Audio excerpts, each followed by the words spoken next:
Right.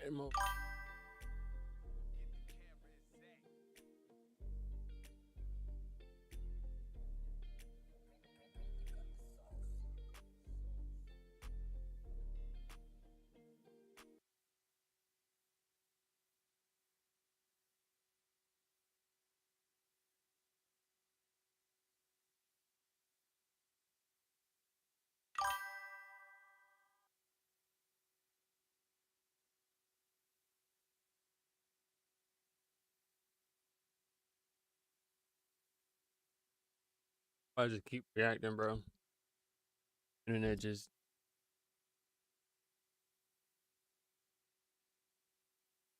follow button. I dropped frames because I was on YouTube, bro. It just kept dropping frames, bro, for no reason, too, bro. Like, god damn.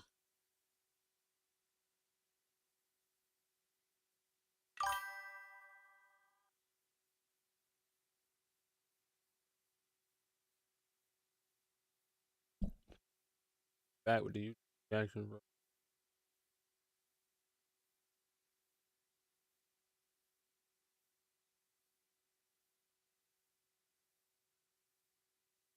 Let me know if y'all happy or sad in the chat, man.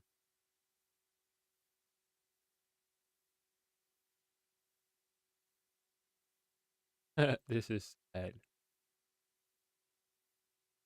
Don't watch this. Maybe somebody else's perspective is better than. Well, there's type shit. Like, yo, we from the sandbox, man. Come on. He slimed him out worse than any of his enemies ever could have. Today's the day I found out my best friend of 25 years has been stealing from me. 50 bands minimum, 100. My dog. 50. Would he do anything for this gang? Crate, stop moving. Oh no, he got him kidnapped.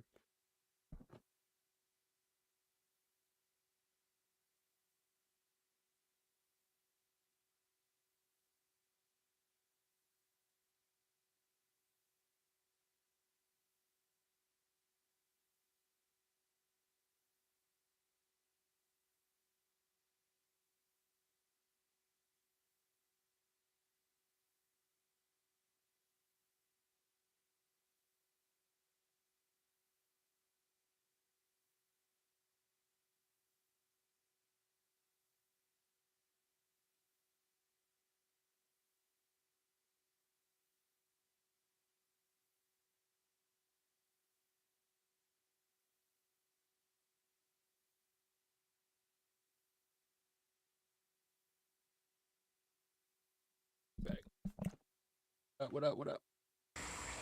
When you got locked up, who was there for you? You. When you was homeless, who was there for you? You. Whose house have you been living in Yo, for a y'all year, think- gang? I think they gonna get back friends tonight. They might be friends now. What? You gave me the card, bro.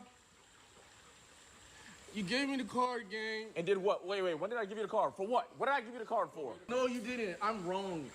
I'm wrong. I'm wrong. Gang. Like, this nigga, told me- the raised ain't never did Yeah, no I bad don't shit. want you in nothing. Boy, You don't what? I don't want to see you again, gang.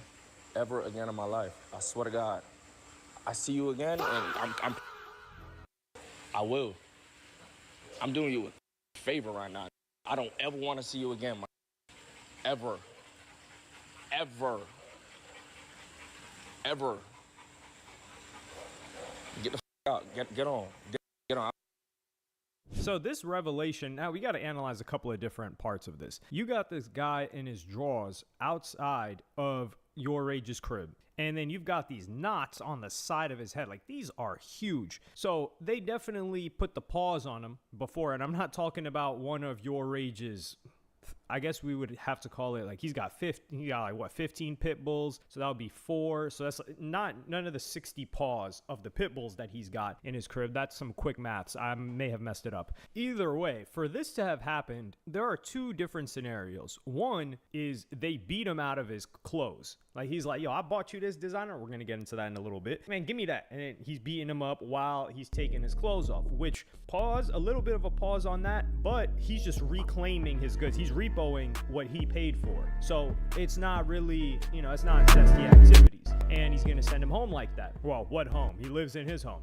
So that's one angle. And I think that's a possibility, but this guy could have been sleeping. And that's what I think happened, because you see outside it's dark. So what I'm thinking is Your Rage probably figured all of this out. The guy's sleeping, and then he just runs down on him and starts beating him out of his whatever wet dream this guy's been having.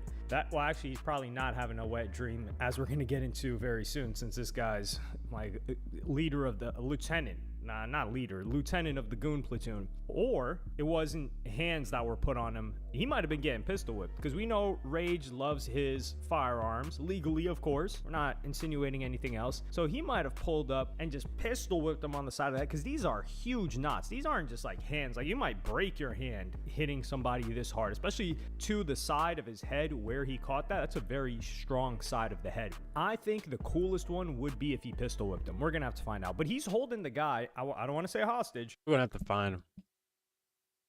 But I just imagine that he's got like 6 pit bulls behind him that are gigantic, 150 pounds, ready to eat this guy alive. And that's why this guy's just walking back and forth instead of running out of there and allowing himself to be recorded. That's what I'm guessing, which I think this is funny too. But the whole situation, you can tell this is heartbreaking. Like, we can laugh about that guy's outcome, which is deserved. But you could tell Your Rage is hurt by this, because he's like, man, if I can't even trust this guy that I've known for 25 years, this is literally sandbox, because Your Rage is what, 30, maybe 31, maybe 29? Either way, 4, 5, 6 years old, 3, 4, 5, 6 years old. That's probably the oldest. He would have been 6 when he met this guy. I don't think Rage is over 31. And the way that this guy reacts too, he's like, yo, you gave me the card. It's like, what?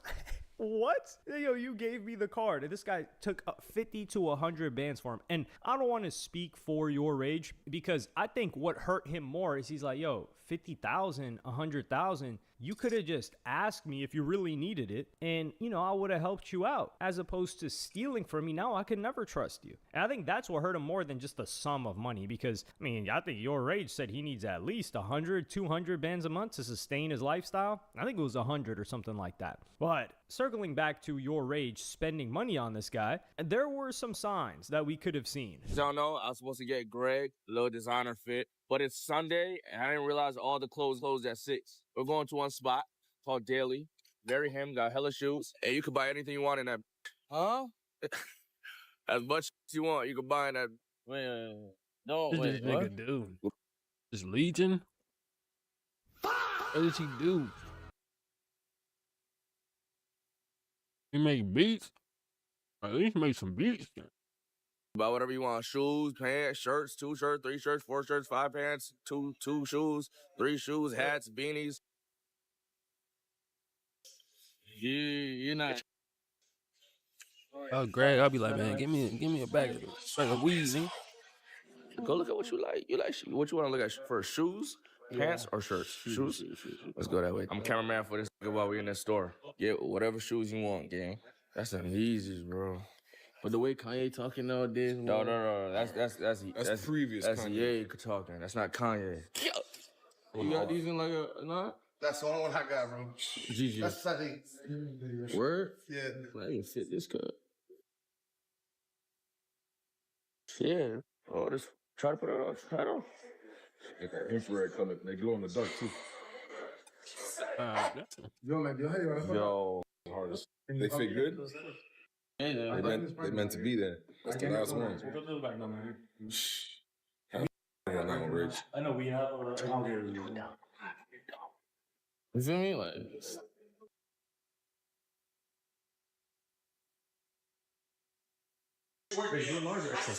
Still looking at. Wish I had some rich friends. Buy shit. But I never crossed them. What the fuck? He said he want to buy me something. Nigga, what? Ever. Be my best friend for life. I mean, What is it up?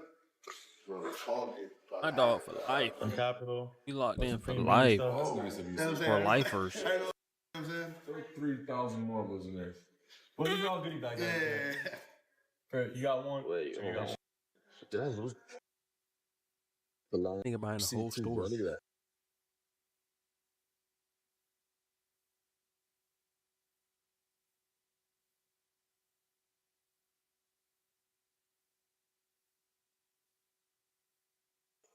The streamer money, dude.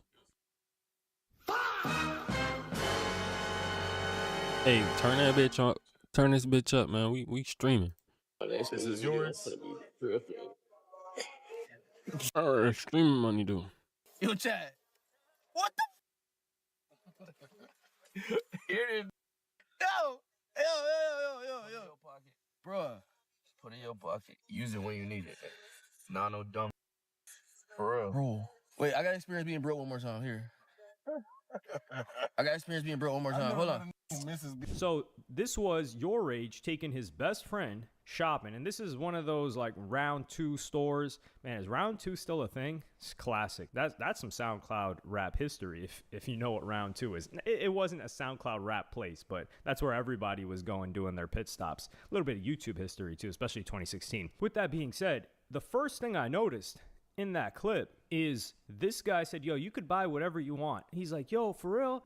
Okay, sure. First thing he goes to is the Yeezy 2 Solar Reds. He goes for the most expensive sneaker ever. That should have told you what kind of guy this guy was. That should have told you. And then when they're done with the whole shop, like he doesn't buy one fit and he's like, nah, man, you know, I just need one fit for my next music video or something like that. This guy's music career was going nowhere. He was LARPing as a rapper just to seem like he had some sort of motion, like he was doing something for himself. But they dropped 15 grand on the shopping experience. And just having another grown man take you shopping is, listen, 50 Cent and Diddy, that's one thing. 50 Cent was like, yo, Diddy wanted to take me shopping. That's how I knew I couldn't mess with that guy. Now, I'm not saying Your Rage is on some Diddy activity, but if you are the type of individual to not allow somebody to give you Hey, who knows at this point?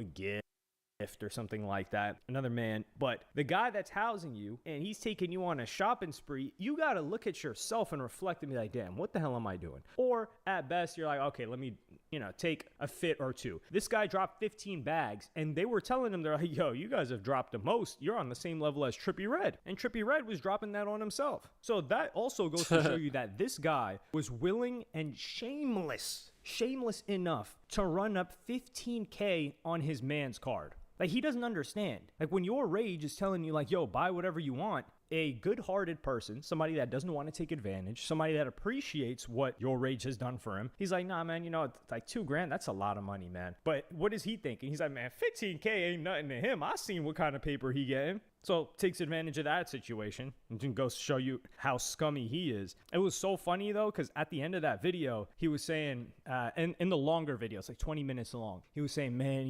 whoa, like if anybody ever coming after you, if anybody ever doing something to you, just to holla at me, I'll make sure to handle that. Meanwhile, he's the person that you gotta watch out for. And when Your Rage was talking about like, yo, you were locked up, who was there for you? You were homeless, who was there for you? And I'm looking at him like, yo, Your Rage's heart must be way, way too big. Your Rage's heart must be twice the size of the overgrown heart of the Grinch. Like when he turned into a good person. Because if he's homeless, his mama doesn't want him, his daddy doesn't want him, if his uncles, aunties, none of them want him. He's been locked up. This he must be a straight scumbag. That's what I'm thinking. Or he must be an addict. But I'm guessing if he was like a pure-on, he's addicted to gooning. Look at my laptop history for the month of October while I was at the Face Subathon. I left my laptop back home in Florida. I come back to this shit. What the is this? Gang. What the fuck, my? What the This is Every before? day! It had to be before everything. What did he need help with?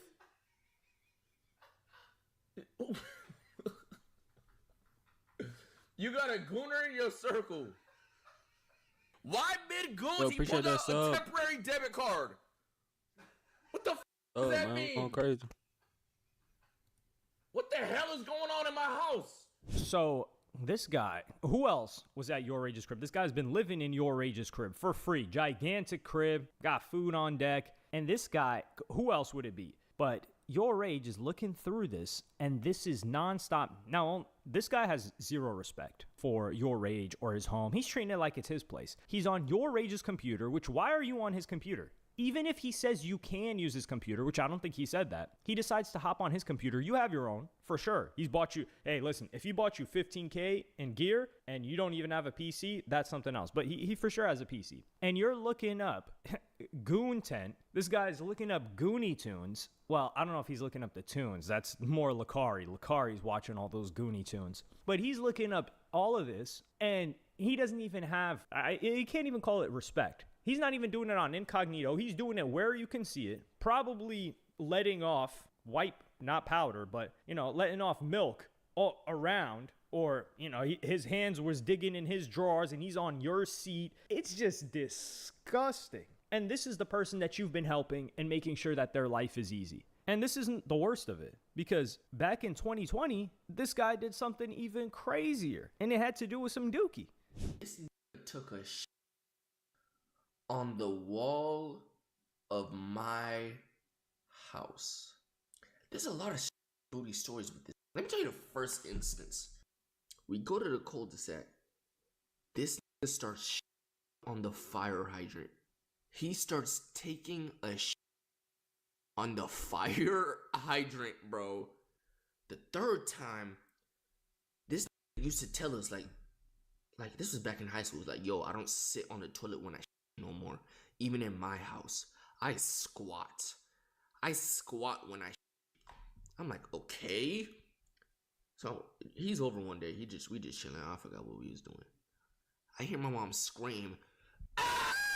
Whatever her scream is, right? We go downstairs. We go in the guest bathroom. There is a fat turd on my toilet seat, cause he was squatting while he was trying to shit.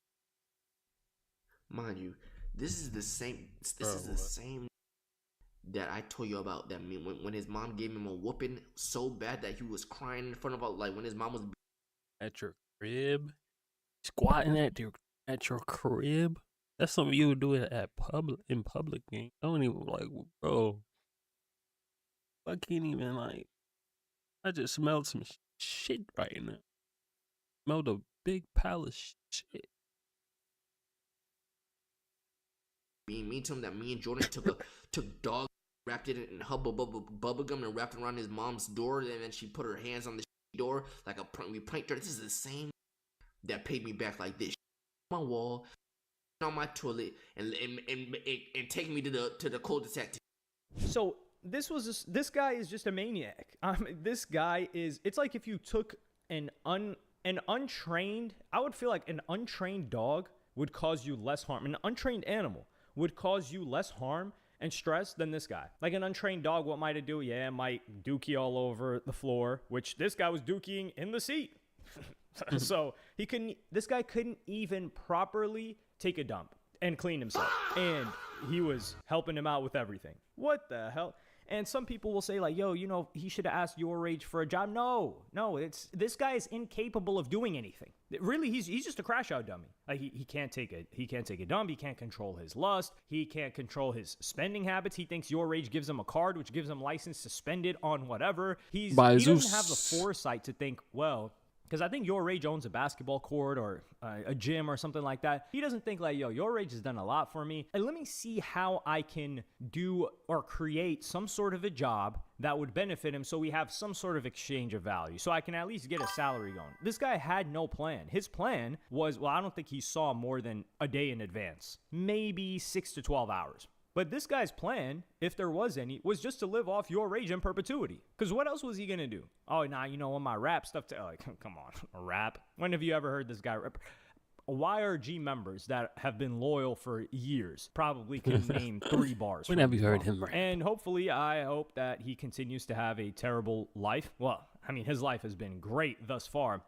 But there are people where no good deed goes unpunished. And unfortunately, this harms good people that your rage will likely not help now or be wary to help out, because your rage is a generous guy. Like, and we're not talking money. We're not talking letting people live with him. Remember when he went through his knee surgery? And keep in mind, your rage goes through a knee surgery. He was wheelchair bound for months, maybe almost over half a year. And in that half a year, he brought in a lot of content creators, Yana being one of them, and really helped boost them up. He helped boost up their careers because they were collaborating with him, and he had this whole series surrounding it. But not only now, I think he's more hesitant to work with new people. And I think he's hesitant to work with girl streamers now because of the whole... Hey, man, don't let that niggas got that ruin your shit, bro. Come on, gang. I'm trying to get in. Trying to get in where I fit in, gang. Come on, bro. Come on, bro. I said wherever I went. I'm grinding, bro. You gotta see.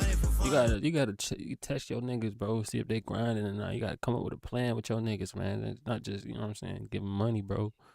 Give me $5. I'll flip that $5 into like 500 and buy my own shit. But hey, man, we all different. Thing that Bruce dropped him off threw on him with the whole Lil Sis Bruce. thing, because he doesn't want any weird accusations. And with newer streamers, he doesn't want to get himself into any of the drama that they're involved in, and then now he has to speak on it. And this is unfortunate because he doesn't need any of these people. He's just doing it out of the goodness of his heart. This guy's up. He has his own community. He doesn't need to collaborate. But now, even after this, I think he's looking at it like, yo, if this guy used me, maybe everybody's just using me. And I guess he's going through what Aiden Ross went through. Although Aiden Ross, I don't think he... did he suffer as much as this guy? I mean, I don't know if Aiden Ross housed somebody for... What? One of his mans is his assistant, so he's actually doing work for him. It sounds like this guy was just doing nothing and just bleeding you dry. And like I said, your rage recovering for 6 months. Meanwhile, this guy's just stealing from you. Who knows how much he was contributing? It's disgusting. I cannot stand people like this. And this is the thing. This guy felt entitled to what your rage had. He wasn't grateful for anything. He was like, yo, that's my man's. You know, we grew up together, therefore he owes me all of this stuff, which is such a cracked out mentality. It's like, yeah, you know, we knew each other for a bunch of years because we happened to live in the same neighborhood and we went to the same school and we shared the same activities as kids. So obviously, yeah, you owe me. Well, I don't think he said it like that, but his behavior indicated that. He wasn't going around making sure the house was spotlessly clean. He was leaving Dookie on the seat. And he kept him for 5 years plus after this. After seeing that. He leaving Dookie on the seat, crying about it. No. I gotta meet gang, bro. I gotta meet him, bro. What's good? That what he crying about. Nigga, you left Dookie on my seat. He took $500,000. Leaving Dookie on my seat. Once, well, number one, I'm not letting anybody live. This is also another thing that people will be like, yo, why are you living at your mom's crib? Why do I? If you live alone and then maybe you've got some bum homie that's like, yo, can I crash at your spot? You know, I'm just trying to get my life together. Now you got to figure out some sort of elaborate reason, because you know he's never going to leave there. But if you're living at your mom's crib, you're like, bro, he's not even going to ask. He knows you live at your mom's crib.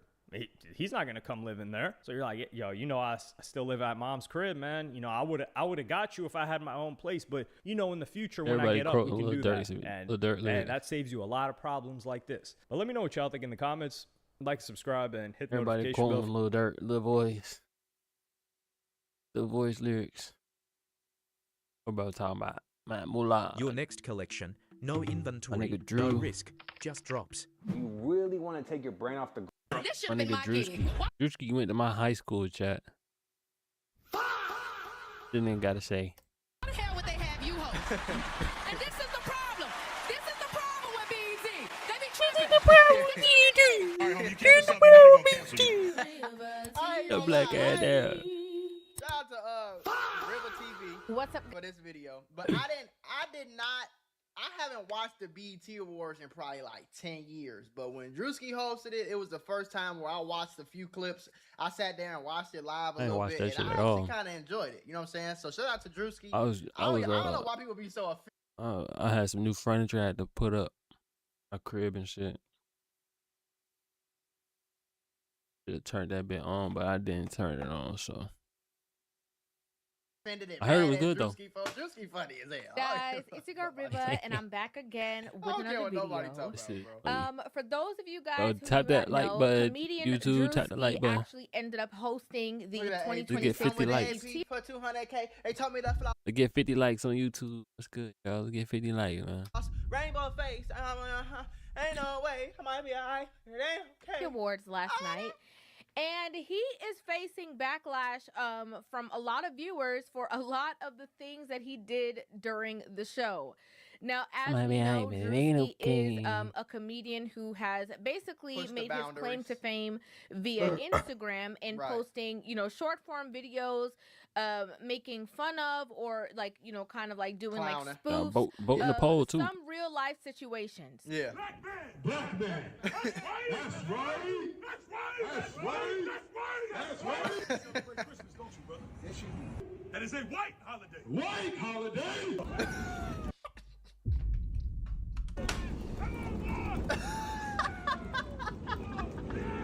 Not the dirty Nike What's up, kids? Let's learn our ABCs. Come sing along with us. A is for apple. Apple. Good job, Phil. Good job. Put that default. What you gonna put that default? Oh, shit. I promise you to God that. I promise you to God. That nigga just smack that ass. Growing closer to Jesus. I serve a righteous God. And that is why we say our prayers. We are all his. What skit is this? Now, last night he took that comedic humor to the BET Awards, and a lot of people, like I said, were pretty much against it. So I'm gonna go ahead and dive in, and then give you guys my thoughts, my feelings, and my opinion on this entire situation. That nigga fly. That nigga, boy, you know that nigga got the super strong wires, don't he? Ooh, he got the maximum strength up there. You don't want to see Rick Ross get up there. Oh, you gonna hear crumb crashing? It's big ass go. It's a bigger. Now, of course, Drewski started off the BET Awards being the pastor of the Collect and Praise Church, right? That's how he was introduced to his hosting. And this is obviously another spinoff of a spoof that he did on social media, where he was pretending to be like a mega church pastor with Louboutins on. As somebody in the congregation asked why I'm wearing Christian Dior and Christian Louboutins. Because I'm a Christian and I walk in the blood of Jesus. Give him some praise. And calling people on, to bring their ties and locking the doors. So we are raising funds for a project in Zimbabwe. Amen. We wanted to raise $4 million for that. Amen. They got the organ. Hallelujah. That needs to appear today.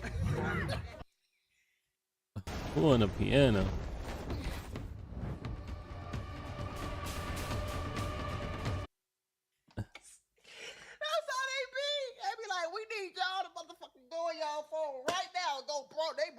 They'll get you. They'll have you thinking like, damn, I really need to do this. Listen, y'all, YouTube and Meta not work. For lifers. You might already have. Like, what the fuck wrong with We are not letting anyone leave until we reach our goal, amen? Now, we know that he obviously got that off of, various different situations, but actually, Bishop Marvin Sapp ended up going viral for, him doing like an altar call and a tithes and offering situation in which he mentioned people locking the doors or closing the doors. And they understand the cost that is involved. There's 1,000 of you. I said, close them doors.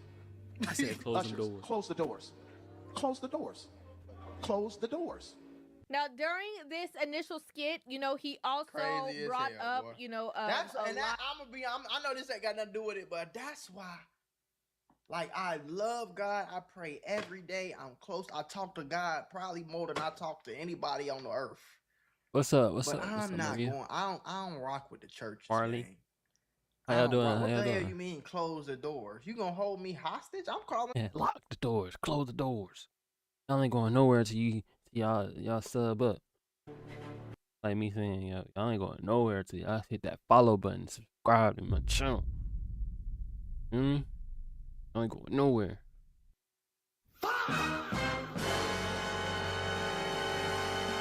What's up, y'all?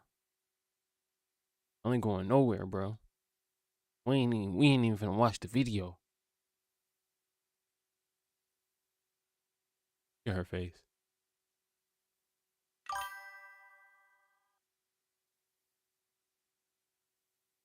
The police. Call the popo, huh? What the hell? Of, you know, this is obviously for BET, so he brought up, like, you know, black. I just nigga saying Drewski life in danger after hosting the BET Awards. This nigga ain't nobody gonna touch. Entertainers or producers or artists who have high net worths. And he made a joke about Tyler Perry as well as a joke about Stevie Wonder, in which he wrote his net worth in Braille. We've got so many stars in the building whose net worths are blessed and who God has ordained to bless me. Put Tyler Perry net worth up there. Oh my God! Stevie Wonder in the building. Put his net worth up there. $200 million. He also did a BET That was funny. I Cypher seen that spoof, clip. in which he $200 million. pretended to be a white rapper. I got teardrops on my face for the ones I lost. Yeah, I still get it back, and I'm getting back and What forth. it meant. Damn. Baby, I'm gonna tell you right now, I don't give a how you ass. I'm in the buying flights, buying ice, and buying bags. He also did a skit where he was pretending to be, you know, Jay-Z with, you know, the locks pulled out and stuff like that. Proud of me, but I'm the proud of we. You can't go get a course of B just to talk to me. However, what up, New York? I would have hunted them. Every one of them playing these silly games. That 1-800 ambulance chaser would have wished one came. But 911 is a joke. Public enemy #1, I've been ranked. Now, one of the stick out moments of the evening was when he, you know, showcased his Michael Jackson Right? movie This shit sequel, live? Bro, that's pretending. Bro, I might have to I wish I watched that on reaction for the first time. Gang, when I seen that pop up on my YouTube feed, I said, if this nigga, and I watched that, bro, that shit had me, and I was high as hell too. Bro, that shit had me on the floor. Like, I ain't gonna lie, bro. Drewski, we need more content. I'm about to react to a lot of Drewski shit. I ain't gonna lie, because Drewski might be the funniest. Like, don't Desi Banks, I love Desi Banks skits. They be funny as hell, but Desi Banks be more like chuckle funny. Like, I love that comic, but Drewski comic style, how he be making fun of people, gang, that shit, that's my vibe, gang. That's To be so Joe funny Jackson. Untold story of Joe Jackson. But we just want to play with the other kids. You ain't regular kids, man. Didn't I tell y'all? Practice When the he step. start doing this, Step. Snap. bro. Step. Dad, I thought it was step, clap, step. Migrating to Hostinger is the best decision I have ever made for my business.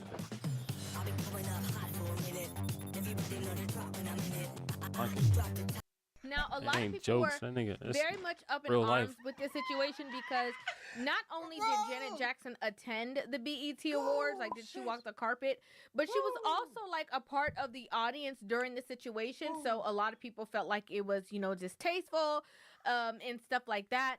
And it just kept going, right? And so there was a part where he kind of like interacted with the audience. He spoke to Ray J and, you know, basically was bringing up the fact that, you know, Ray J had come to the internet, if you guys don't remember, and said that, you know, he was having some kind of like life-threatening issues going on. 27 is definitely a wrap for me. No, don't say that, brother. Don't say that. No. So he stopped in the audience and he kind of like called Ray J out for it. No, I see that. What's up, player? Why you lied to us, man? I thought you was gonna be. He said, you know that's wrong, man. You lied to all of us. I see that. Well, part. I was That's praying really for you and funny as everything. We hell. was rooting for you. During that, you know, call out, he ended up spotting Keke Palmer in the audience, in which he had like a short interaction with her. No, my bad. I've been drunk. This should have been my gig. Why the hell would they have you host? And this is the problem. This is the problem with Bro, I was just watching her YouTube video of her MTV Cribs or something. YouTube. They doing this shit on YouTube. Hey, let me show you my house. House tour on YouTube. That shit, YouTube Cribs. Easy. They be tripping. Girl, Now, sit your what ass made down. that moment stand out so much? Like, that clip has gone viral all over social media. Yeah, why Was though? not really just what Kiki said. It's the fact that the entire audience broke out in applause. Yeah, why? In support of her comment, basically saying that, That Drewski was a bad host? she is justified in thinking that she should have hosted over Drewski.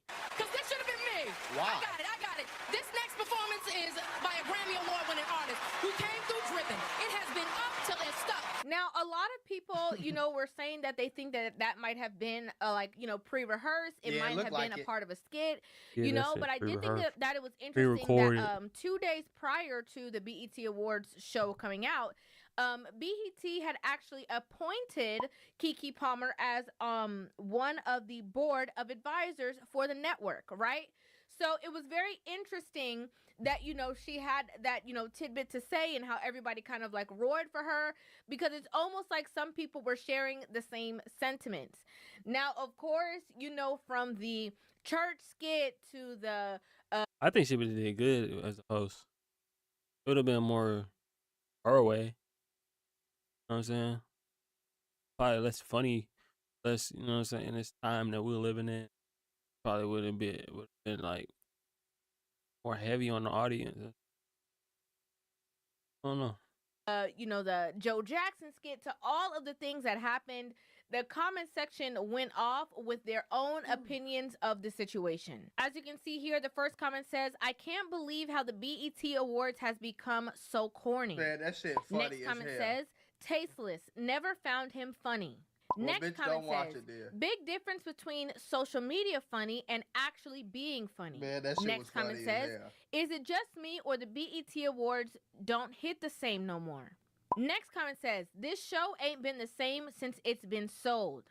Next comment says, "I didn't think the BET Awards could get any worse." And here's the problem, that this is what I do agree with when people say, like, you know how people say, like, how black people be and shit like that? Like, don't get me wrong, white people be like this too. Every race of people be like this.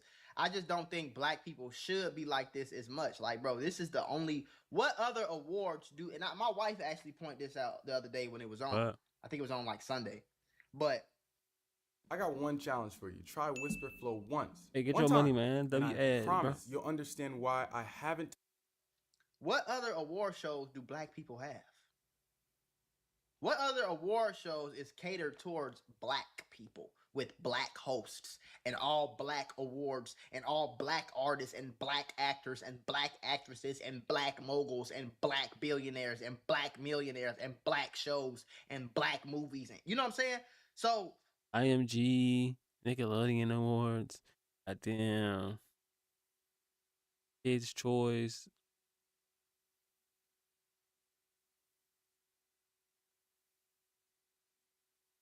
AMA Awards. we don't have the room to criticize. See, white people got the Oscars, they got the Grammys, they got the Academy Awards, they got the fucking, they got shit. I don't even know. They got the country awards, they got the AMAs, the BCAs, the GDAs, the APAs, the GPAs. They got all this shit. So if they want to criticize one award show, do it. Have at it. This is all we got. So I don't give a damn if it sucked. I don't give a damn if the audio's bad. I don't give a damn what it is. We need to tune in. And we need to like it. We need to hit the like button. We need to watch that shit. Get the ratings up. You know what I'm saying? So that we can keep pushing our own people, gang. You feel me? Because we don't have shit. We can't never have nothing if it's gonna be this much discourse. Like, you know what I'm saying? Like, I'm not the nigga who think that I gotta shop with a black business just because they black. Like, nigga, if your business suck, I'm not spending my money with you. I don't give a fuck if you black, brown, green, blue. Don't matter. I want good business. I want good results. And I understand that. But it's like, okay, maybe Drewski is not funny to you. That doesn't mean that you shouldn't push him. You shouldn't support it.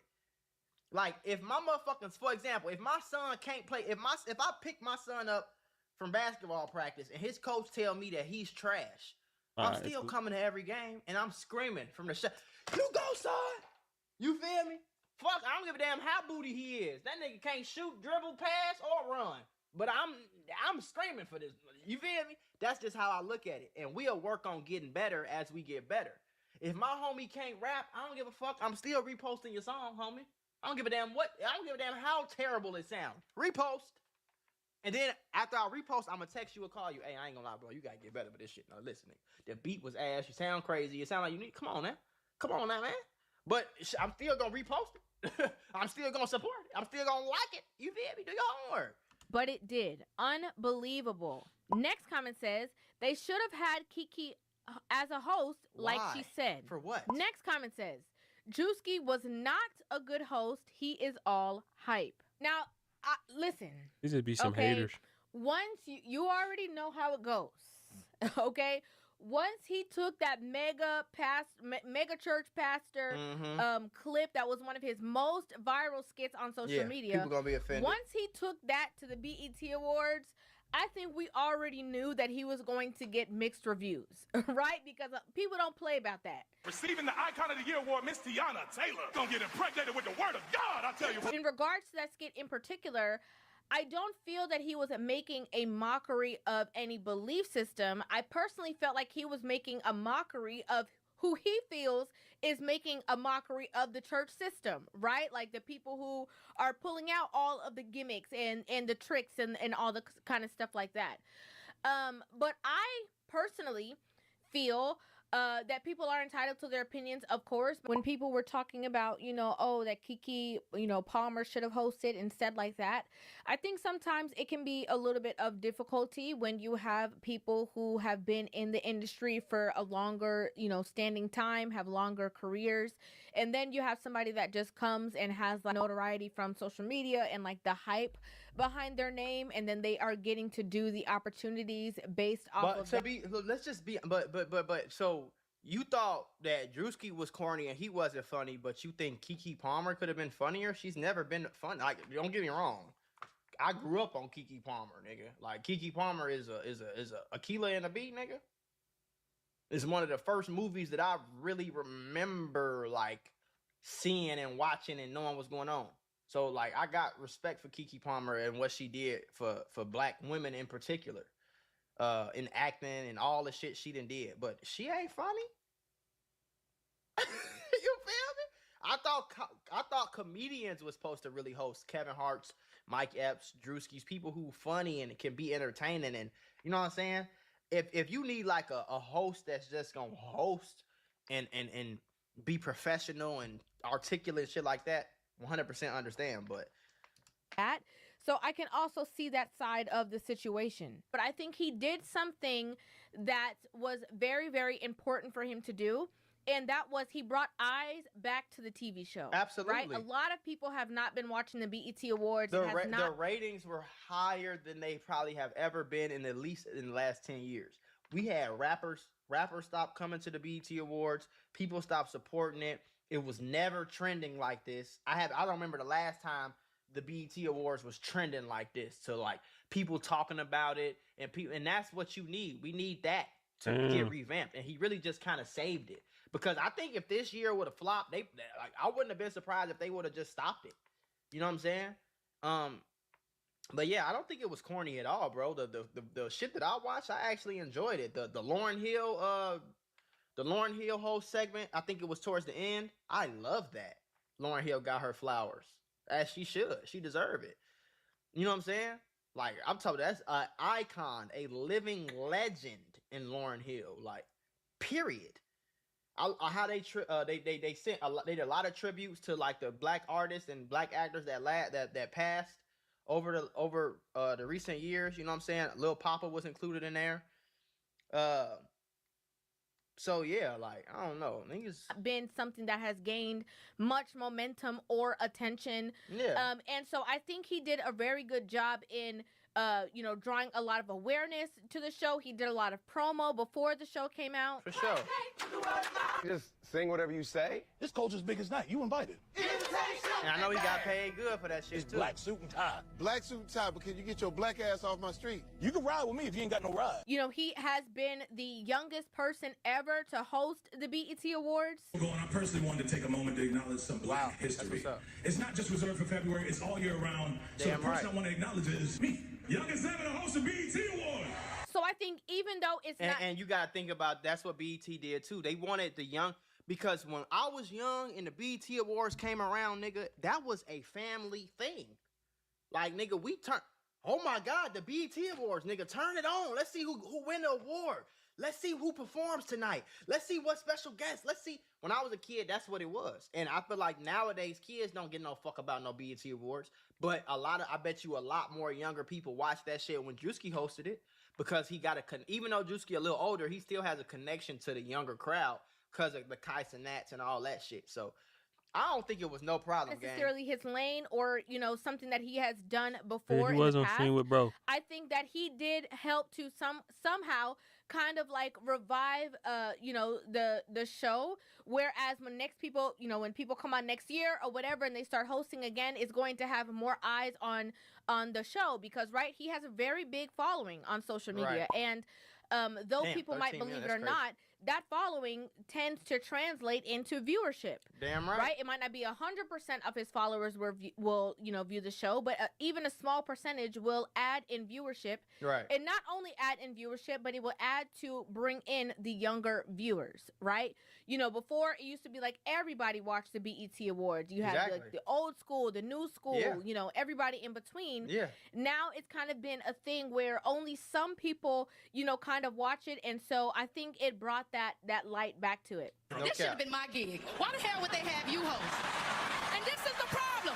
This is the problem with BET. People are mad at Drewski. People are upset with Drewski for a multitude of the things that he did. You know, even within the skit that he was doing of Jay-Z, you know, even Ice Cube was like, they're going to cancel you. All right, homie, you keep this up, you know they're going to cancel you. But I don't know. You know, the BET Awards, you know, based off of where we are in this era of newer music coming out and kind of like the tone that is being set within the industry and within like the standards of music, I don't know. I think some people are kind of like, you know, pulling back from the show, and maybe this could be a good thing. I'm not sure. I'd like to know your thoughts in the comment section down below. I'm trying to see like the ratings.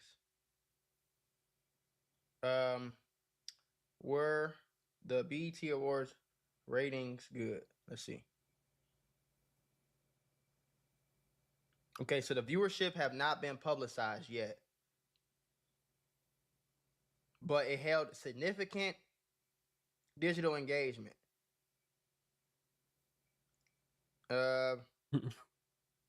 Critics and fans noted that the show dragged past its intended end time. Who gives a fuck? I don't know. I think it's... I mean, I don't think the ratings... But I know for a fact that I haven't seen the BET Awards get talked about like this in a long time. So maybe you don't think Drew's... And that's the thing about it. Like, I feel like as black people, okay, I don't have to like your music. I don't have to think you the funniest nigga in the world. I don't have to think none of that, bro. But I'm going to support my people, gang, because who the fuck else is going to do it?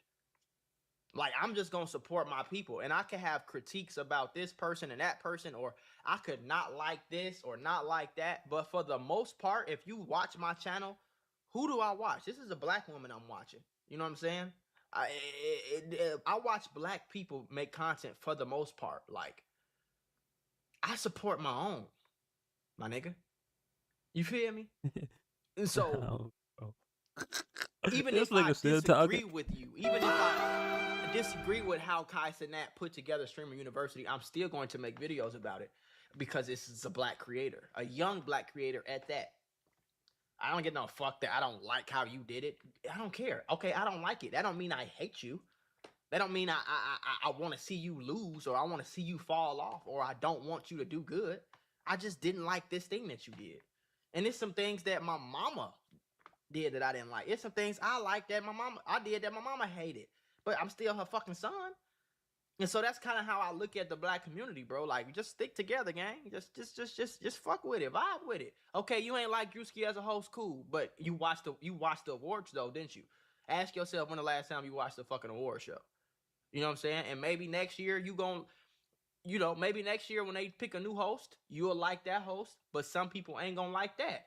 You know what I'm saying? Like, it just is what it is. Like, let's look at the hosts of BET Awards last 20 years. Let's see if this pops up.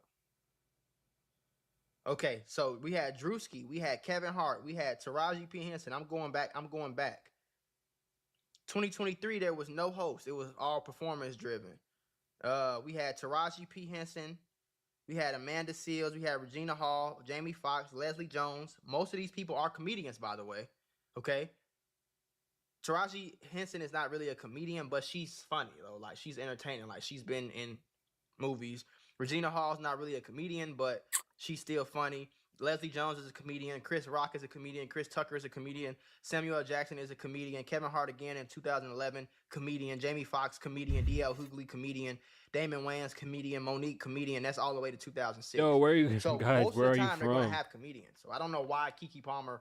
I think that was a skit, but I don't know why people think Keke Palmer should have hosted. Like, what the fuck? Keke Palmer ain't funny. Shout out to her. She a lot of things, but she ain't funny. You feel me? She ain't known for being funny, at least. You feel me? But yeah, like, I fuck with it, gang. I fuck with it. I fuck with how Drewski pushed the boundaries on comedy. Comedy is comedy. If you gonna be offended, take your stupid ass home. Then it's supposed to be jokes. Like, nigga, what the hell? I don't know. I don't get that part. Like, if Yeah, somebody no, I'm made from, fun of me, as long as you I'm ain't from making Florida, fun of like chat. a serious situation or From Florida, bro. Like, the BET Awards was funny, bro. Ain't nobody else better to do it than Drewski, bro. Like, he a up and coming funny nigga, bro.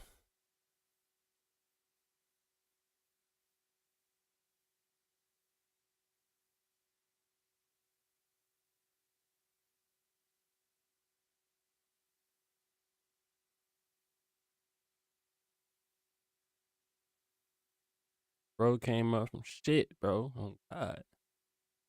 Y'all niggas something just serious be about something dick like, eating. like, other than that, bro, I'm cool with being the butt of the joke and somebody laughing at me, or you feel me, laughing with me, or whatever the fuck the case is, gang. Like, I just think we should support it. We should fuck with it no matter what. And that's what we used to do. I know this Maco Luther King talking. This is about to be Maco Luther King, okay? But in the 1960s, when they had white only fountains and black only fountains, black people didn't go to the white people shit just because it might have been a little bit cleaner. We supported our own, and then eventually our shit we had go do the research, bro, on Black Wall Street, black businesses, black barbershops, black banks. Go do the research on that shit. Go do the research on that shit, and you'll see that the quality that we had with less, we did more with less than they did.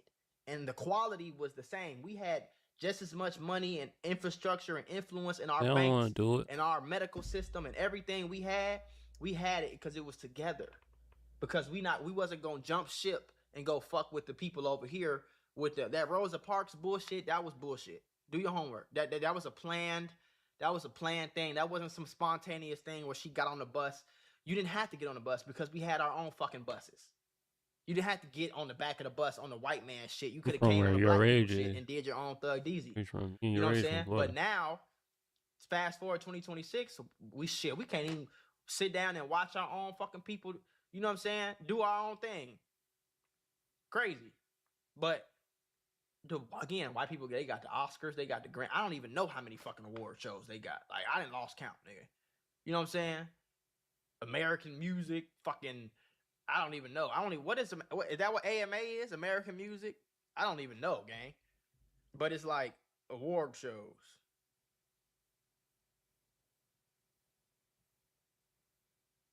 ESPYs, nigga. Emmy. Tony Award. I don't even know what the fuck that is. Academy Award. Like, y'all niggas gotta get it right, gang.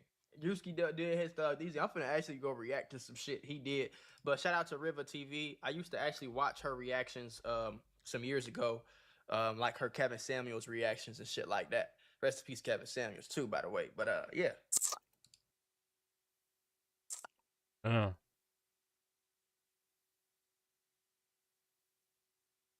And nothing. I saw that my PR got approved, but there was a test failure, and you know I have become so lazy. Yeah, like shit. the moment I'm like, oh, I've got to go into like Build Kite and like look at the test logs. And Yeah. then-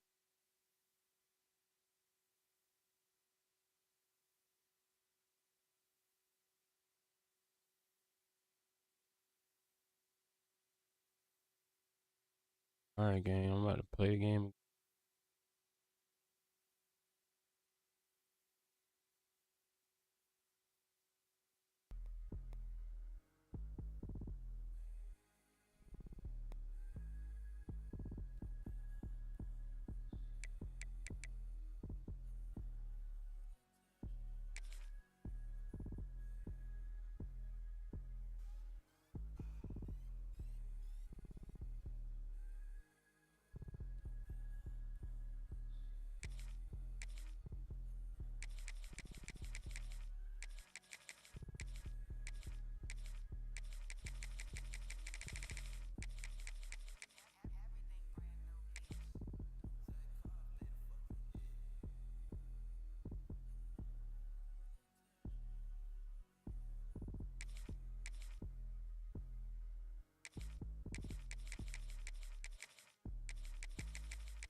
Welcome to the home of the Clemson Tigers, Death Valley in Clemson, South Carolina. As we'll see the number 8 team in the country, the Oklahoma Sooners, taking on a team from the ACC, the Clemson Tigers. For EA Sports College Football, I'm Reese Davis, David Pollack, and Jesse Palmer with me. Guys, it's time to get it going.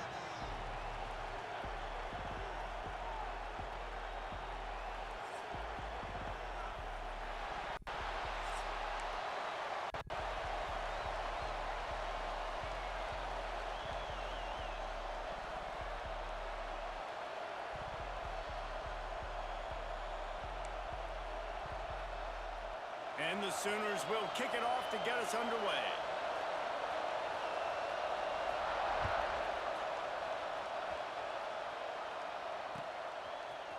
Coming out with it, it's Randall. That gamble did not pay off as they bring him down at the 12-yard line. Turn me up.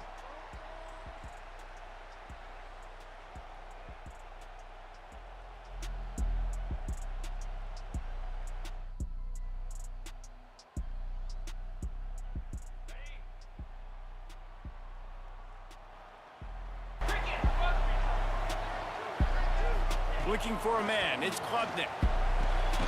He's got the tight end. They stop him just a link or two short of the first, and man, what they can do on second down here. I'll tell you, I love the play call on first down here. You're just trying to find an easy completion, and the shortest throw on the field for the quarterback is finding your biggest target, and that's the tight end. Nice job.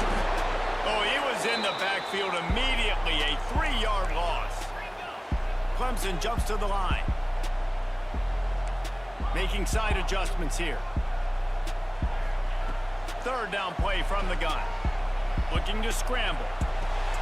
Picked off, and the opening drive is stopped with an interception. Takes it the other way. Touchdown Sooners!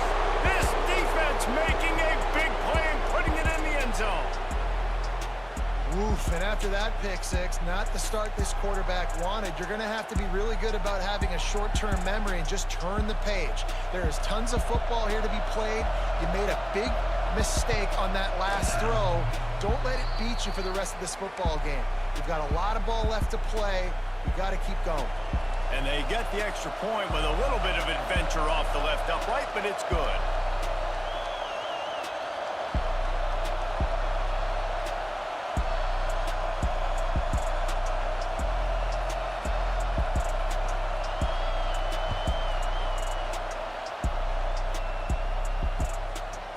Fielded in the end zone. It's Randall. Not nearly as much as he'd hoped when he brought it out of the end zone. He'll be stopped at the 15. Clemson ready to dial up some ball plays. They've got it on offense. Finding themselves down 7-0. They'd love to get a drive going here. Wants to throw on first down. Unloads to the right. He's got it. Come on. Right at the 37-yard line. A good, productive play there to get things going. Clemson has just been prolific at the receiver position. More scheme or more talent? I'd argue it's both, David. Yeah, I argue more talent over the years, just dudes on the outside that win. And you know what? I think Clemson, as much as anybody in the country, has always featured those guys. And you want to play one-on-one with those guys, or you want to give them a cushion, like they'll throw it right now. And they've always believed in those guys out wide. And you know what? They usually come through for them. Pressure coming. Pass rush coming after the quarterback, and they get him at the 32. This definitely isn't the start they drew up. I mean, you already throw a pick six, now you get sacked. Man, they're going to have to find a way to settle this quarterback down, get something going offensively. So far, not a lot of positives to point to. He's turning it loose into the middle. Intercepted. A first-half turnover can swing momentum.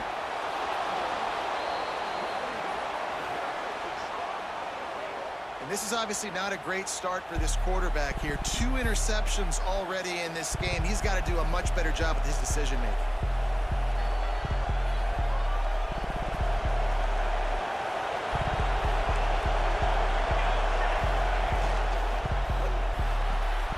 The RPO, fire complete to the left. And the defense settled in to stop that one for a short gain. Got like that big, reliable security blanket. And that's what tight ends are a lot of the times. They're just usually big, huge guys that if I throw it anywhere near him, he's going to pluck it, catch it, and give me some positive yards. Can't get him to the ground. He's all the way down to the 27-yard line, and they are threatening. There's always been a lot of flash and sizzle to the Oklahoma offense, but it's built on being tough. Yeah, and especially the great teams. The great teams that you think about in Oklahoma past, the ones that were in the national championship or in the playoff, those are teams that can run the football, be physical. It all started there. They're going to ride this running back. Powers forward, but stopped after a pickup of 2 to the 24. That's a really good job by the defense, wrapping them up, getting them on the ground, take away that run game, make them one-dimensional, putting in passing situations. Really good job by the defense. Breaks into the open. Gets it inside the 10, out of bounds at the 9 after the big pickup on that one.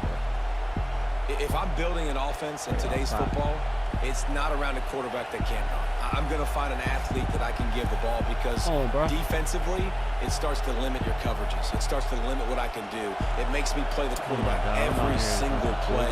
Just makes your job as a defensive coordinator extremely hard. Timeout called by the defense. It's their first of the half as they'll go to the sideline and try to make adjustments. The Sooners are marching down the field.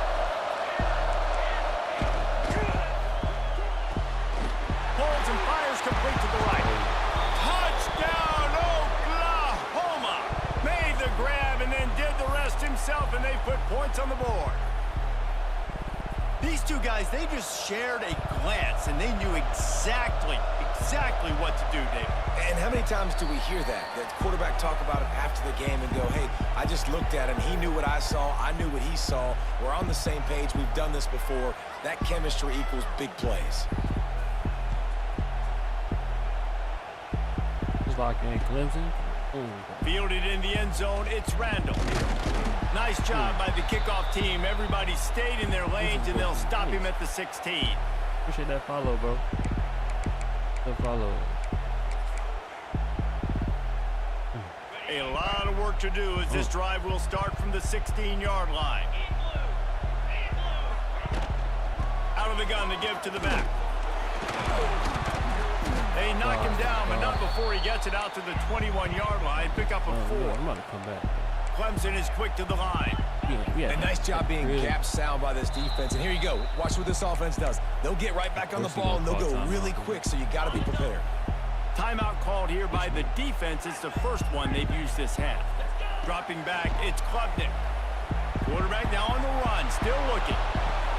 Finds a man on the right. And he'll have enough for the first down at the 42.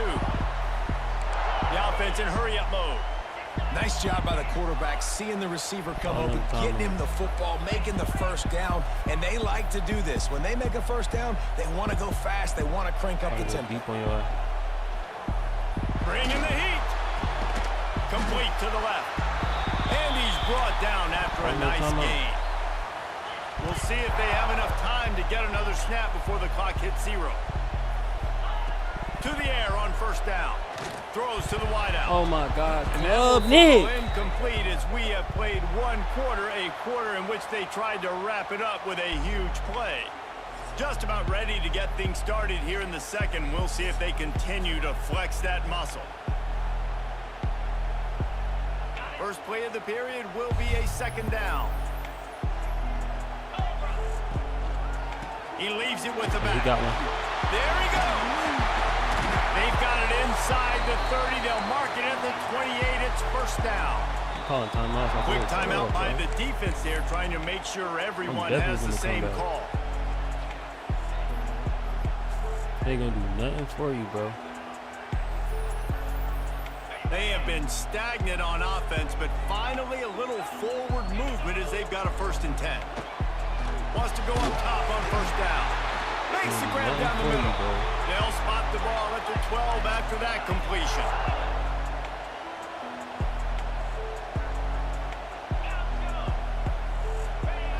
Looking to throw on first down. Damn. He is finding wide open defenders all over the field. His 3rd interception of the day. Stopped at the 13-yard line. The return after the interception has them in business. The Sooner offense returns to the field. They've already put a couple of scores up, and they look to add to it on this drive. They'll give it to the back. Just a pickup of a couple out to the 15-yard line. And what's the closest guy to the football, man? It's those defensive tackles, and those guards and centers have to work together. They got to get those guys and get some movement. They don't on this play, and the big fella eats. Nowhere to go. When you run into him, you usually meet the ground. Just a short pass to the tight end. He'll move it up to the 37-yard line, and it'll be a first down. And that's why QBs love their tight ends so much, right? Especially when they're athletic, because they make short throws turn into long gains. Because of his ability after the catch, it's so unique and special. He is dominant in this offense. Back to throw, it's Mateer. It's complete to the right. They'll get it to the 48, no need to measure, it's a first down. This offense is clicking, and clearly everything is working. The offensive coordinator's calling good plays, the quarterback and his unit is executing, and this defense right now, they have no answers. Down to 2 minutes before the half, and they'll take the timeout and see if they can add a little more before the break.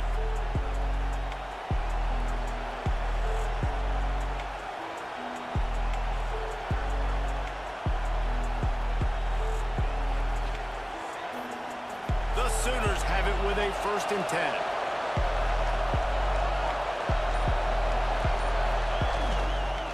Leaves it with the running back. And you want to run the football.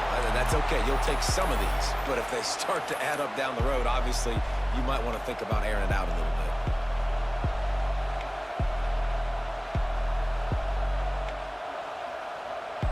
Didn't get much on first down. It's 2nd and 9. The give to the back. He has the 1st and still on his feet. And they'll finally get him down after a terrific pickup. And the Sooners pounded the rock to move the sticks, now back to work.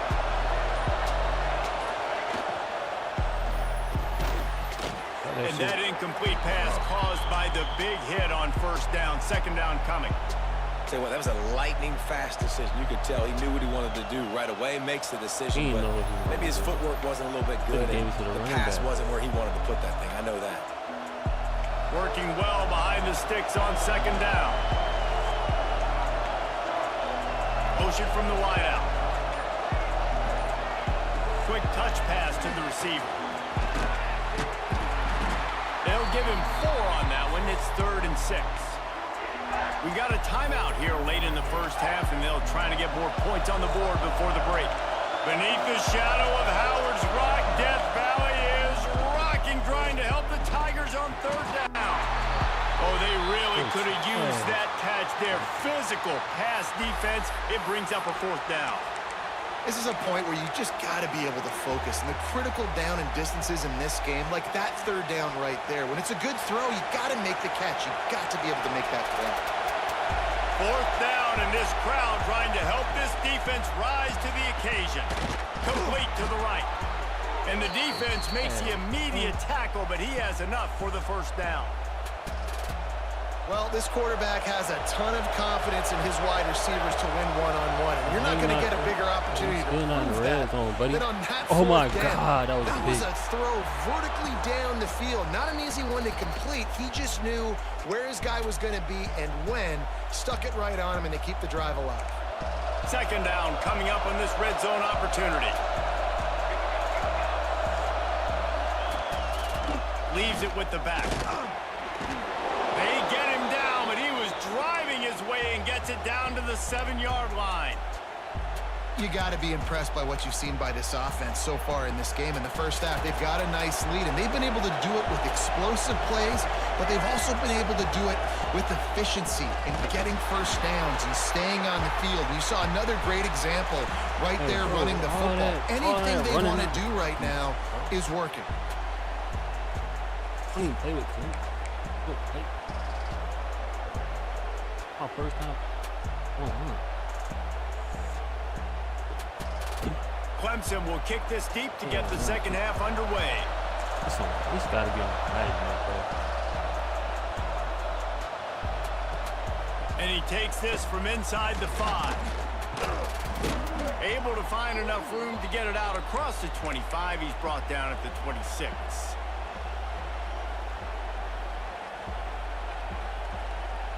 Here come the Sooners ready to go on offense. Dropping back, it's Mateer. Using the quick game. Hold him up, and he's brought down at the 40-yard line, and that'll be a 1st down. One of the things I love about the passing game we've seen on offense so far here is just how good the decisions have been by the quarterback. He's not being too greedy. When the shot plays have been there, he's taken them. They've scored points because of that, but he just takes what the defense gives him, and you're just whittling away, and you're marching the ball down the field. Really good decisions by the QB. Man, when I can run the football like that on 1st down and create 2nd and inches and stay way ahead of the sticks and be in a position now where I can throw the football or run, I will have a lot of success on the offensive side of the football. Red pass is complete. They make the stop, but he'll have enough yardage for a 1st down. You know, tight ends are such matchup nightmares and problems for defense. They're too big for DBs to cover, and they're too fast for linebackers to cover. You saw it right there. The inside handoff. And there was nowhere to go, just stopped in his tracks in the backfield. Man, when you go into the half and you're down, like that speech is usually pretty fiery. A lot of words you can't use on television. And so this coaching staff probably challenged their guys, and I like the way they started this 2nd half so far. Physically, flying around, doing a great job stopping the run. They got to play like this the rest of the game. The freshman brought down after a really nice run there.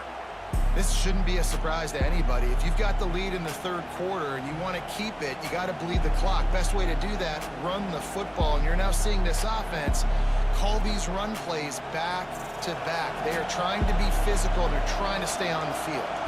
The Sooners have it with a 1st and 10. They'll go with a direct snap. Noses ahead to the 30-yard line, a pickup of 1. And, man, the big fellas up front, they don't get a lot of credit. They don't get talked about a lot unless it's negative, but they're the big component, man. They've got to get some push, to get some running lanes, get this running game going. They're the ones that make it. Oh, he's got some. Headed to the end zone. Touchdown, Sooners. He got loose, and it was lights out after that. Man, man, these ball carriers, they've got a lot of ability in the open field. Their ability to make people miss, but also show off the speed. You saw all of that on that play. The officials offer the deal, and the coach accepts it. They will take the penalty. Ready to try the point after. And the extra point will tack another one onto this lead. That is an efficient drive. 7 plays, 75 yards. And he finished off the drive with a 30-yard scoring scamper. Bailed out, bailed out. He'll bring it out. It's Randall. He was looking for some running room, but not much to be found as he stopped at the 18.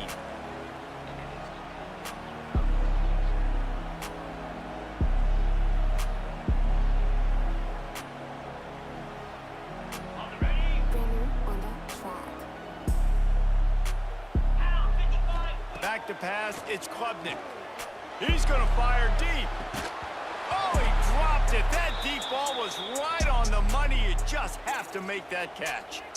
Well, you can see the frustration on this guy's face. He's one of the best receivers in college football, and they knew coming into this game that he had to get touches, but you can't say enough about how good this defense has been defending him. They've always had an answer, whether it's single coverage, double coverage, man or zone.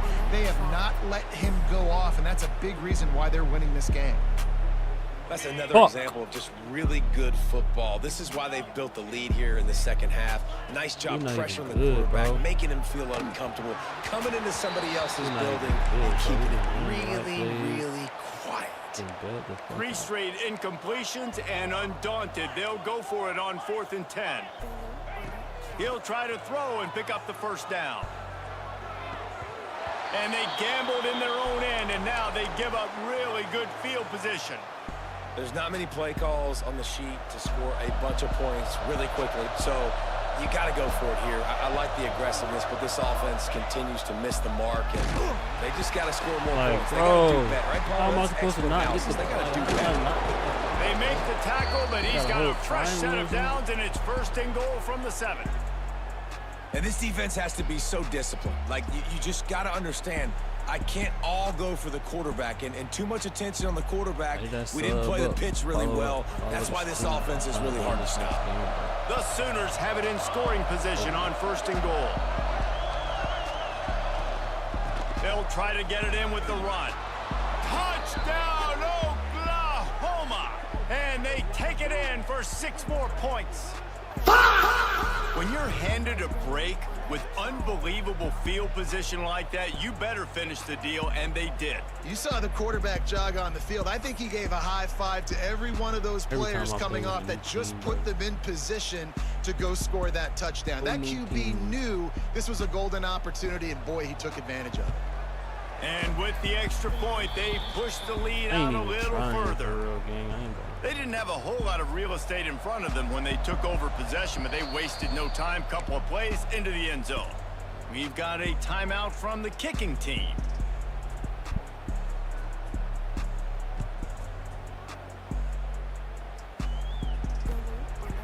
He'll bring it out. It's Randall.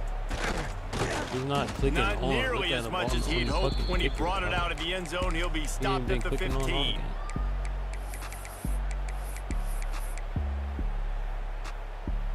This drive will open from the 15. Very nice.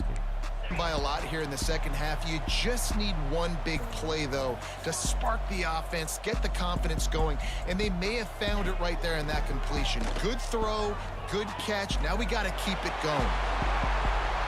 At the 35, he's got room. They're ripping off chunks of yardage. They get it to the 33.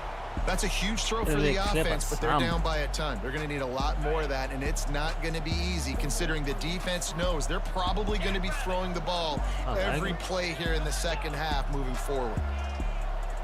Dances away. Zings it complete to the right. And a good job of coverage by that defense. Just a short pickup.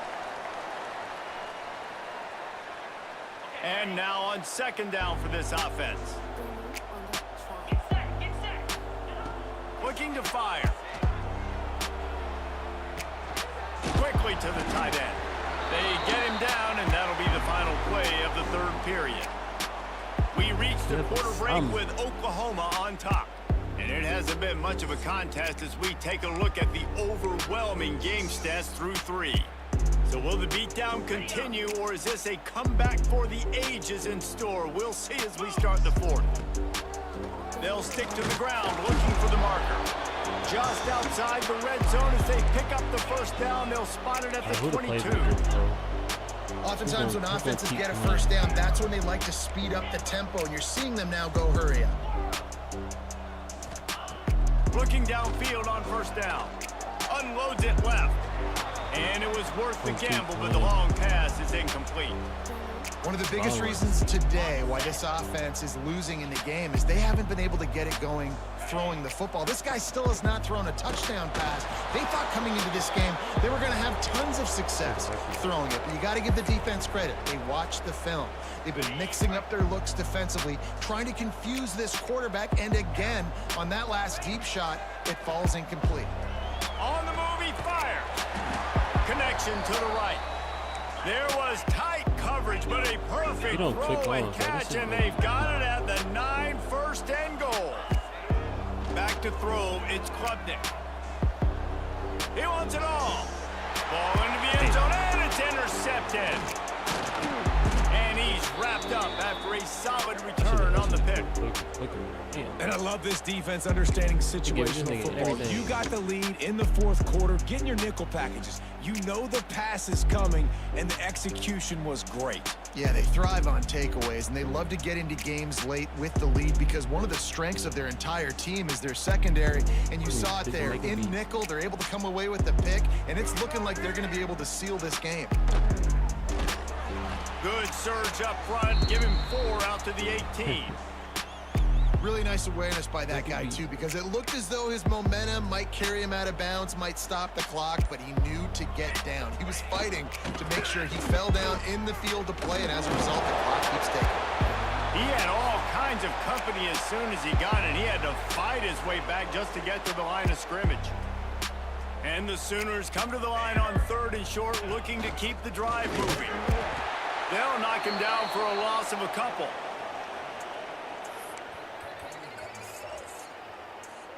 They bring the punter onto the field now. First time today we've seen a punter go to work.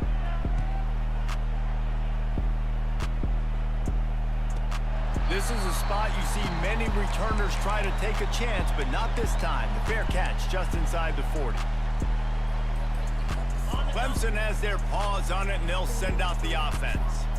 That last drive was a punch in the gut, throwing the pick in the red zone, Jesse. Yeah, it just seemed like there was some miscommunication down there in the red zone. David, this drive, the QB and receivers just have to do a better job being on the same page. Yeah, and I think you pull the positives, right? We moved the football down the field. We had a chance to score, but we can't let those opportunities slip between our hands. Let's go get some points. Plenty of work to do here on 2nd and long. The give to the tailback. And he never had a chance, just stopped cold as soon as he got it. And that's exactly what you want to do as a defense, man. You want to get penetration and not let that tank get downhill. Because when he gets downhill at that weight and that size, it could be a problem for your defense. Get him before he gets started. Can't make the connection, and the defense putting on the heat and forcing the incompletion.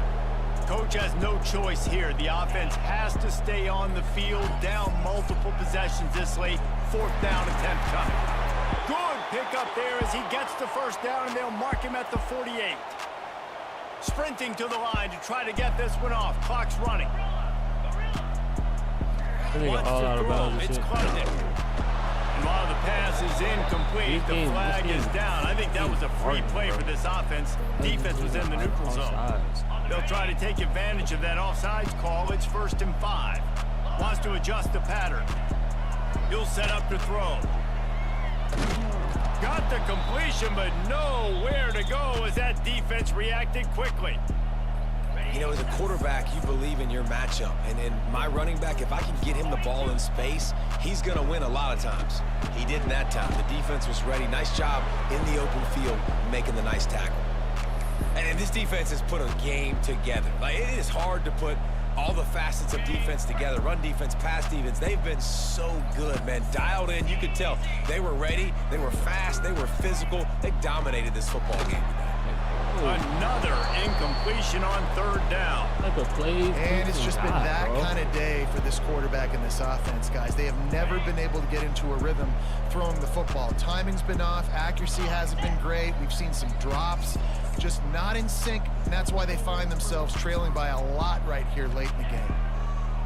On fourth down, trying to find his man. The incomplete pass ends a frustrating series, and they turn it over on downs. Offensively, this is a beautiful time now because now I get to get all my other guys in the game. Guys that don't get to play that much, we're up. This game's over after that missed fourth down conversion. Now we get to get everybody in the ball game, or if you choose, like Jesse probably would, to go pad some stats and get some more catches, get some more rush yards if that's your thing. So with the late lead, they're ready to just drain the clock in victory formation. Contact in the neutral zone leads to that penalty. Good news for the offense. That shit again, watch. Let's see what they've got on second down. Brandnew on the track. Draw play, quarterback keeps it. Great penetration by this defense, and they knock him down behind the line. A loss of 1. And man, it's nice to have a guy that is just better than your guys. And no matter what play you call, man, how about him getting in the backfield quick, penetrating, using his quickness, and using his strength to get him to the ground. That is a ball. They get the timeout, and the clock reads 3 seconds. And after this play, the cake will be baked. Brandnew on the track. These corners going to give these receivers some space. He'll pitch it. Oh, better look out! Turning it on! And how much running room have they been able to find on the ground? Man, are they piling up some gaudy rushing stats. Well, some might think this head coach has a tough locker room speech after this one. I would suggest that he starts with, that's just bad. Bad. As Reese Davis would say, ungood. Just very ungood performance. Flush this one down the toilet. Move on. It's not your best day. You lost in ugly fashion, to be honest, but better days ahead. And I think a lot of this has to come on the shoulders of the players. They need to be able to realize they just didn't do enough. So they've got to turn the page. They've got to go back to work, have a great week of practice, and put out a better effort next week. Thanks so much for spending some time with us. For David Pollack and Jesse Palmer, I'm Reese Davis, and this has been another Brandnew on the track. Okay. instant downloads without the tags. That shit crazy. I don't even think y'all boys can hear me. Brandnew on the track. Instant downloads without the tags.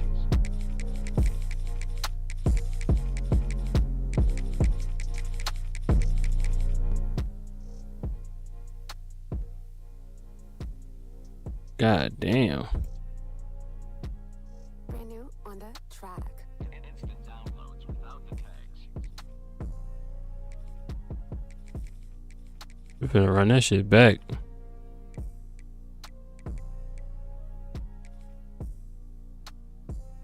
Clemson tier 2, man, run that shit back, gang. You already know he was playing tier 2 shit. Like, what the fuck, bro? Push all was lagging that game, bro. I can't do nothing, bro. Brandnew on the track. See this shit, bro. Clemson ain't going out like that this game. 28 zip. At least I had 2 points with Oklahoma, bro. Oklahoma did. Oklahoma on that bullshit.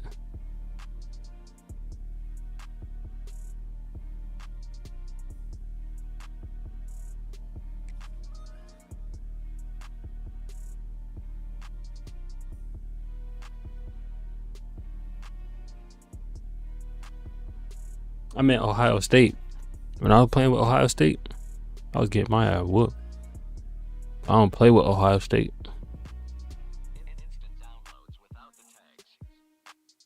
Brandnew on the track.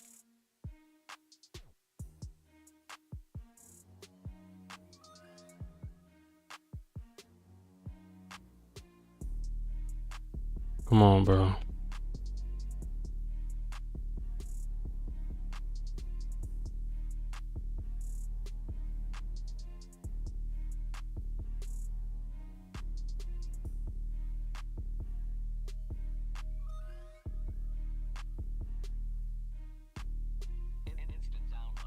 Am I using the wrong capture card?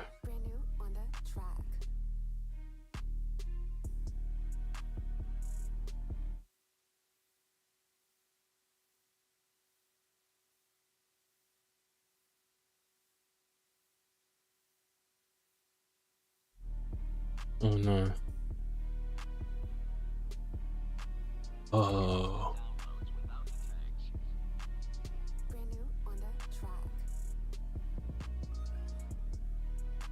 Press delete. Bro, come on, bro. They finna put me with that nigga again. I hope they do, bro.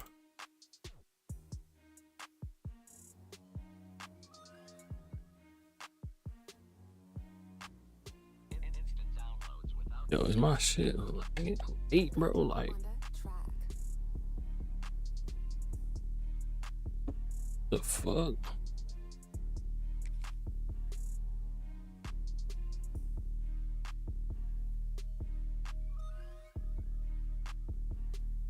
Alright, 2 minutes, gang.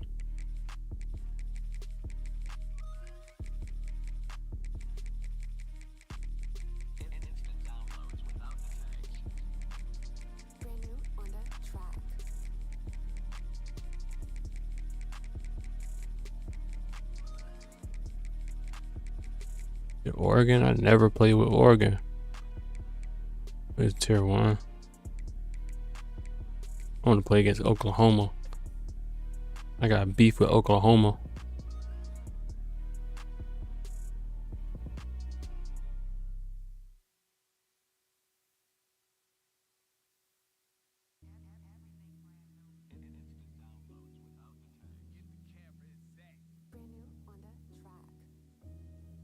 Oklahoma said they want some beef with me. Who? Who? Oklahoma said they got some beef with me. Fuck Oregon. Fuck Oklahoma. Pulling your block with the Draco. Lag out. Lag out.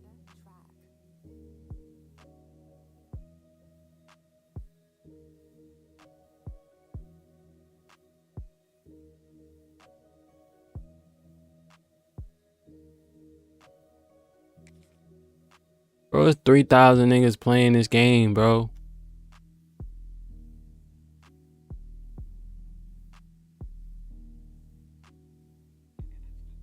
Ain't goddamn 3,000 niggas playing this shit.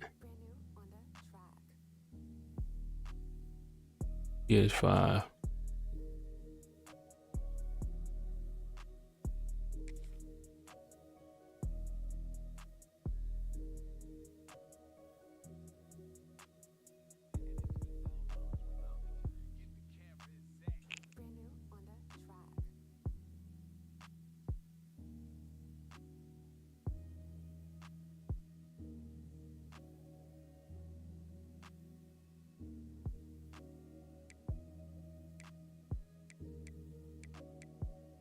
One more time.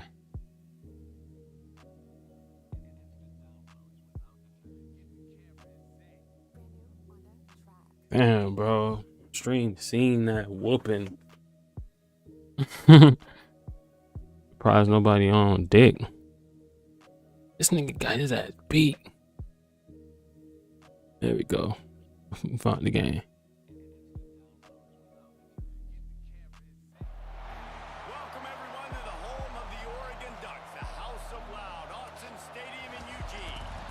As we'll see a squad from the SEC, the Tennessee Volunteers. Y'all follow me on Twitch.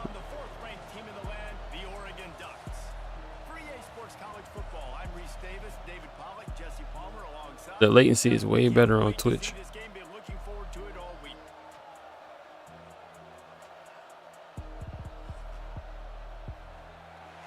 I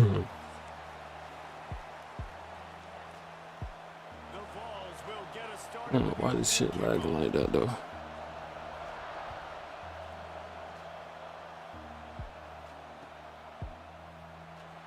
He's going to bring this one out.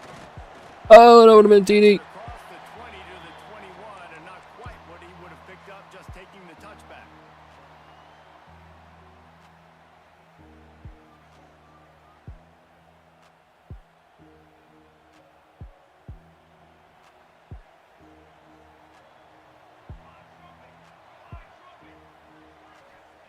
Moore to the air.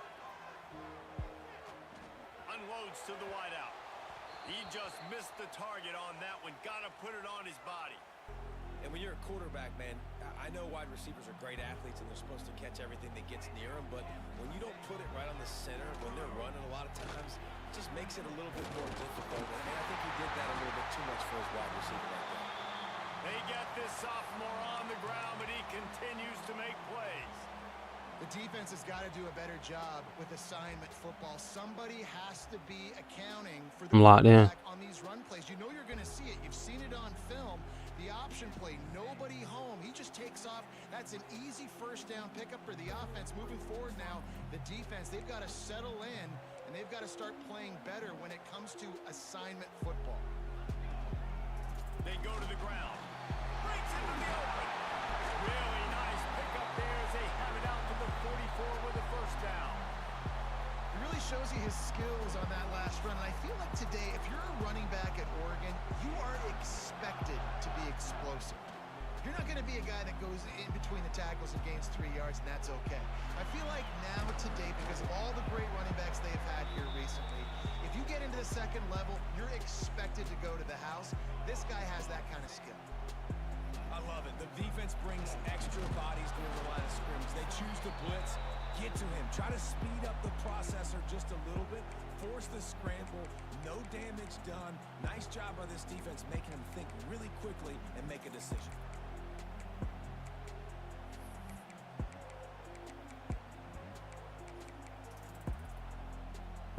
The Ducks line up, trying to move the sticks on 3rd and short. They'll try to get it through the air. Here's a heat. Brandnew the sticks. It's Moore. Now with a great opportunity as they pick up the first down. They've got it at the 40. These two guys, just on the same wavelength, they make clutch connections all the time.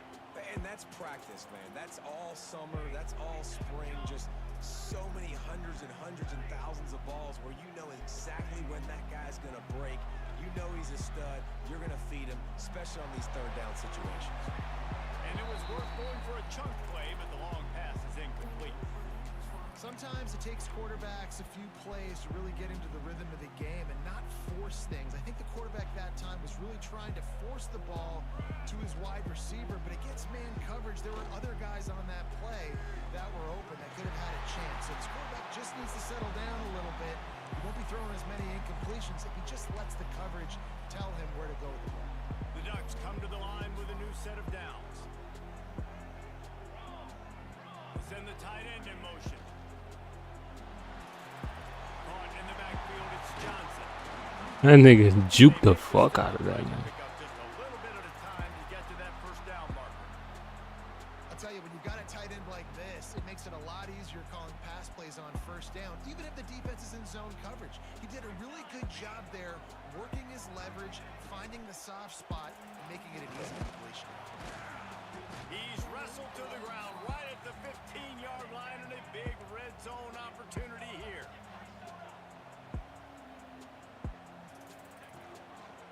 He'll pull it on the read. And into the end zone. And he's loose and he'll take it to the house. Touchdown, Oregon. Just under 60,000 in this place, but sometimes it sounds like 600,000. This nigga do it the most. Yeah, it's unbelievable. They love their team. Bro, why am I dropping frames though? Traditions and so many teams they should be proud of. Getting them involved early is a great sign for this football game. He's going to be stopped short of the goal line. The 2-point attempt is no good as they are unable to extend the lead.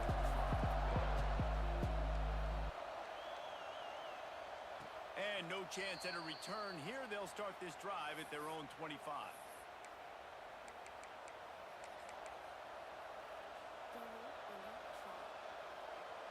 This place is roaring, and it's going to be so hard to operate under these conditions. They'll try the run. Bitch ass nigga. And maybe he'll get back This shit down, bro. but no more than that. Oh, nigga. Well, this is a defense that we know Oh. takes tons of pride stopping the run. That's where it all starts and ends with them, and you saw a great effort on that last play. Looking for a man. It's Aguilar. Hauls it in. They stop him almost immediately. Short gain there, and still a little ground to cover to pick up the first. You can barely hear yourself thinking here as they're trying to get this defense off to a good start. Caught over the middle. It's No, he got scared. and he's down right there. Picked up a few, but still some work to do to get a first down. On fourth down, looking to pass. We there.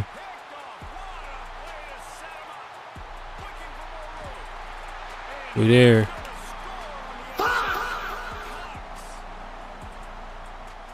about that, man? Fourth down, trying to go make a play, get this offense going, get it sparked, get some points on the board, and that couldn't have gone any worse. They throw the pick. Not only that, they return it all the way back for 6. That offense just shot themselves right in the foot.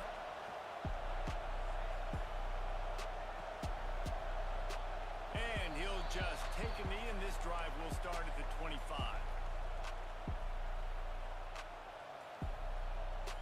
They'll put this one in play. First snap of the drive from the 25. To the ground with the back. There he goes. Oh, what a move to get room. And he was loose and out the gate and doesn't go down until he gets to the 48-yard line. How nice is it in an offense when you can generate explosive plays by running the football? You got to force feed this guy, man. He is an absolute game changer. Coming out on first down with the play fake. Using his legs, keeping his eyes downfield. Intercepted. A first half turnover can swing momentum. Got room on the return. They finally make the stop, and not only the huge turnover, but the big return has them set up in business. Going to need to step up to make sure this one doesn't get out of hand as the second quarter is about to get underway.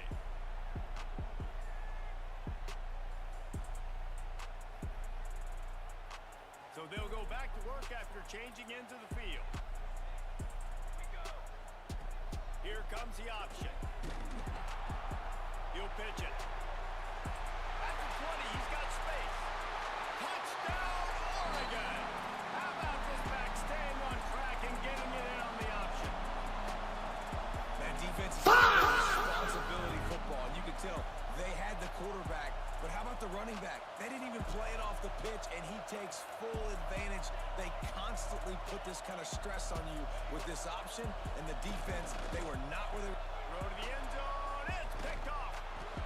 I love the coverage by the defense right here. Great job getting up in their space. Nothing easy down here for a 2-point conversion. The interception was just great.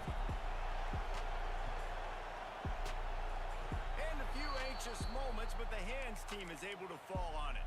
And you don't see a lot of these. You don't see a lot of onside kicks earlier in the game, especially in the second quarter. You still feel each other out. You're still getting into the game. You don't want to give away that momentum, but that's exactly what they did by failing. He's got it inside the 25. And they explode on that one, and they've got it down to the 22. This offense has had trouble getting it in gear, but maybe a little life here on 1st and 10. Looking down the middle. Touchdown, Tennessee. Nice catch and good work afterwards to get it into the end zone. Quarterback's abilities to read the field is huge, and also the anticipation, the timing. To be able to throw the football, Jesse, and hit a guy in stride so he can get run after the catch and get in the end zone, that was a nice job by the quarterback. Yeah, it's critical, Dave. And listen, a lot of times, touchdown passes aren't thrown into the end zone. You've got to read the coverage, hit the open guy, and let him do the rest. He was looking for more running room, but none to be found as he stopped at the 23.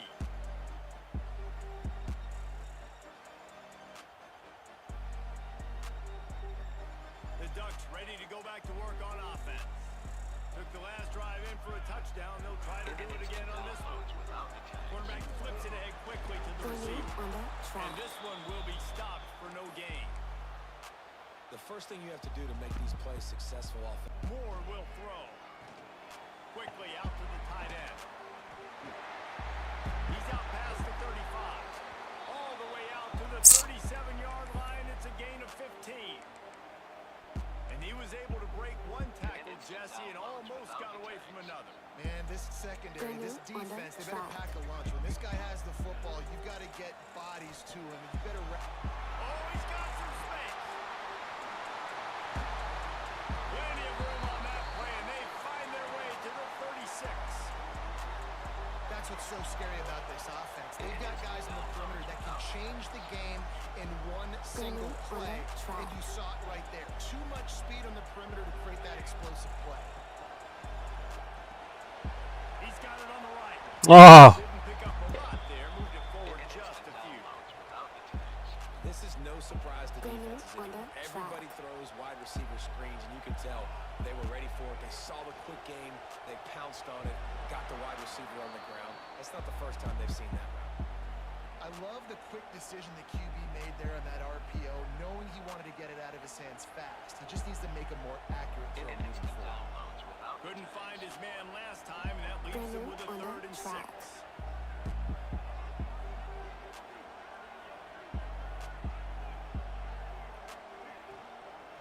Here's the handoff. Offenses gain momentum with 3rd down conversions like that.